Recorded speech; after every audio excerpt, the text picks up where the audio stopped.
Vinita hospital private limited and heart care Phaphamau Prayagraj के Vinita hospital में एक करीब 71 वर्षीय महिला बुजुर्ग को मिला नया जीवन।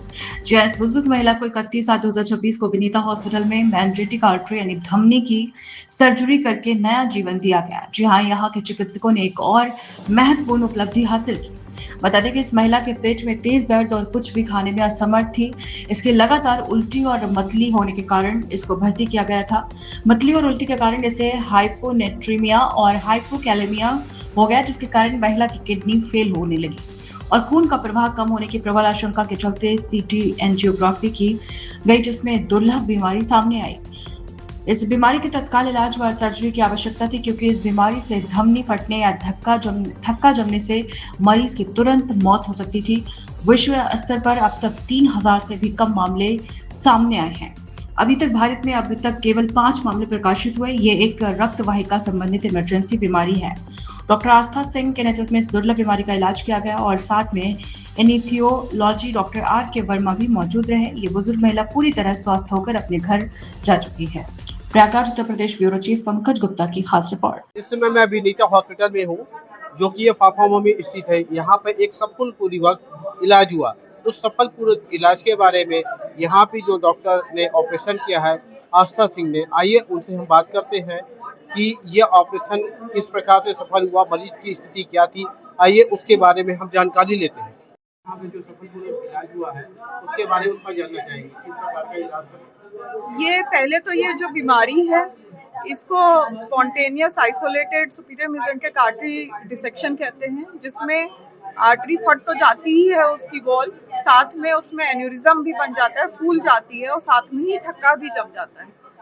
99% मरीजों को सिर्फ एक ही बीमारी होती है इसमें से। ये एक ऐसी मरीज थी जिनको तीनों एक साथ हुआ। किस चीज के तीनों में क्या क्या आपने पहले इसका ट्रीटमेंट होता था पूरा चीरा करके, पेट को पूरा खोल के बाईपास सर्जरी करना, लेकिन वो बड़ा ही जटिल होता है और उसमें बचने की संभावना कम होती है। जब से एंडोवेस्कुलर प्रोसीजर, साइंस को एंडोवेस्कुलर प्रोसीजर कहा जाता है, जिसमें सूक्ष्म नली से कैथेटर की सहायता से हम पैर की नस से जो है पेट की नस में या शरीर की किसी भी नस में पहुंच सकते हैं। तो इसमें उस जो नली फटने वाली थी उसको रिपेयर किया जाता है, उसमें स्टेंट डाल दिया जाता है। इसीलिए ये सोचना कि सिर्फ हार्ट में एंजियोप्लास्टी होती है, ऐसा नहीं होता है। शरीर के किसी भी नस में आज हम पहुंच सकते हैं और उसकी एंजियोप्लास्टी कर सकते हैं, उसका रिपेयर कर सकते हैं या थक्का निकाल सकते हैं। ये जो इतना सफलपूर्वक इलाज हुआ, क्या घर वालों की अनुमति थी कि हाँ इलाज के रिस्क लिया जो उन्होंने? कोई भी इलाज बिना मरीज के या घर वालों की अनुमति के बिना नहीं होता है। उन्होंने अपनी अनुमति दी, ये जानते हुए भी कि इस इलाज में ऑपरेशन के पहले, ऑपरेशन के दौरान नली फटने का रिस्क था, जानलेवा बीमारी थी, लेकिन उसको छोड़ा भी नहीं जा सकता था और शायद इनको हम दिल्ली या मुंबई रिफर करते तब तक शायद वो ना बच पाते। इसीलिए इमरजेंसी कंडीशन में उन्होंने ये सहमति दे दी और सफलतापूर्वक इनका इलाज भी हो गया, मरीज घर भी जा चुके। संदेश में ये देना चाहूँगी कि अब ये दूर नहीं है कि लोग सोचते थे कि इतनी बड़ी सर्जरी या इतनी मुश्किल सर्जरी के लिए लोग बाहर बड़े शहरों में जाते थे। और अब मैं ये सबको कहना चाहूँगी, इलाहाबाद वासियों, प्रयागराज वासियों को और पूर्वांचल के लोगों को, कि अब सब तरह की सर्जरी, जो जितनी भी मुश्किल सर्जरी होती है, चुनौतीपूर्ण सर्जरी होती है, वो सब कुछ अब प्रयागराज में होने लगे हैं, खासतौर से विनीता हॉस्पिटल में, क्योंकि हमारे पास सारे तरह की फैसिलिटीज आधुनिक उच्चतम तकनीक से व्यवस्थित हमारा ओटी है, कैथ लैब है और हमारे पास ऐसे अच्छे आस्था सिंह जैसे टीम है, डॉक्टर जैसे टीम है, जो कि इस तरह के मुश्किल सर्जरी को बड़े आसानी से परफॉर्म करते हैं। जिस तरह जानकारी दी जा रही है, ये पहला केस है, इससे पहले भी हमारे यहाँ तो यहाँ इलाहाबाद में पहला केस है। सर ये जो है इंडिया भर में प्रकाशित जी, मैं doctor Vinita Vishwakarma, chairperson of Vinita hospital private. 5 cases का है। डॉक्टर साहब ऐसा कौन सा सर्जरी की सबसे बड़ी चुनौती है कि मरीज और मरीज के साथ वालों का इस चीज़ पे हमारा विश्वास रखना कि चाहे जो हो जाए, कभी भी जान का खतरा हो सकता था, एन्यूरिज्म के फटने का, बढ़ने से अचानक मृत्यु होने का इस सर्जरी में, सर्जरी के दौरान या सर्जरी ना कराने पर भी ये खतरा रहता है। तो इस जानलेवा खतरे से अवगत होने के बावजूद मरीज ने और मरीज के सभी रिश्तेदारों ने अपनी हामी भरी और ये भरोसा जताया कि हम ये सर्जरी इस अस्पताल में कराएंगे। कितना समय लगा होगा? इस सर्जरी को 2 पार्ट में किया गया। पहले इसकी एंजियोग्राफी करके उसमें उस बीमारी को एग्जैक्ट नापा जाता है, क्योंकि कई बार हम सीटी स्कैन, एमआरआई कराते हैं, लेकिन सीटी स्कैन में जो नपाई होती है या जो बीमारी होती है और जब मरीज को नस में जाके देखा जाता है एंजियोग्राफी में, उसमें थोड़ा बहुत अंतर आ सकता है। और फिर उसके बाद एंजियोग्राफी के बाद पेशेंट को आईसीयू में ही रखा गया अंडर ऑब्जर्वेशन, और उसका उनके हिसाब से, उनकी नस के हिसाब से स्टेंट मंगाया गया स्पेसिफिकली उसी मरीज के लिए, वो अगले दिन किया गया।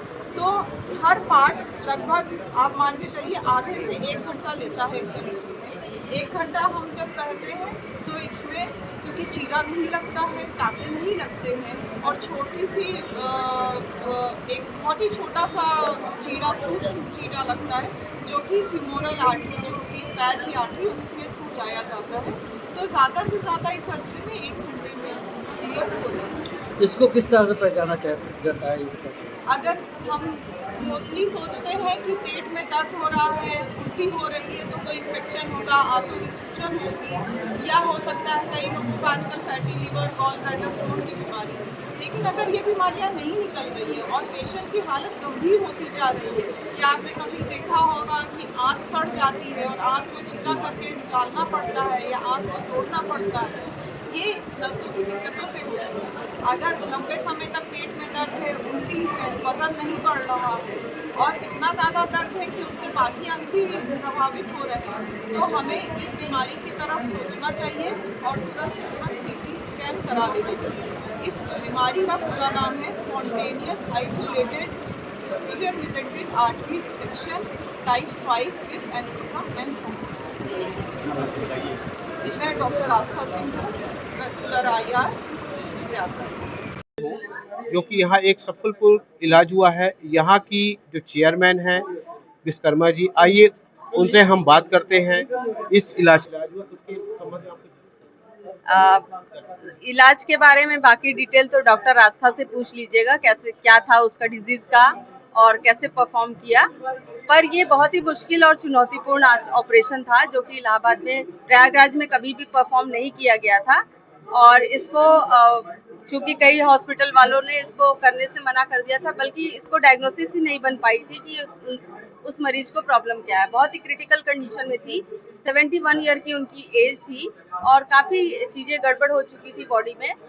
लेकिन उनको हमारे हॉस्पिटल पर फेथ था, उन्हें सब लोगों ने सलाह दिया था कि आप सिटी से बाहर ले जाइए, यहाँ इसका कोई इलाज नहीं है। लेकिन उन्हें हमारे हॉस्पिटल पर बहुत फेथ था और वो लोग हमारे हॉस्पिटल में लेके आए। उनका कहना था कि या मरना या जीना, अब जो भी चीज होगा विनीता हॉस्पिटल में ही होगा। उन्होंने भरोसा जताया? जी, लिख करके उन्होंने दिया था भरोसा, सिर्फ वर्बल नहीं दिया था, लिख के दिया था कि मुझे कोई दिक्कत नहीं है, जो भी होगा भरोसा है। मेरे कई मरीज पहले भी इलाज करा चुके हैं, इसलिए जो भी करना है मैं यहीं पे करवाऊंगा।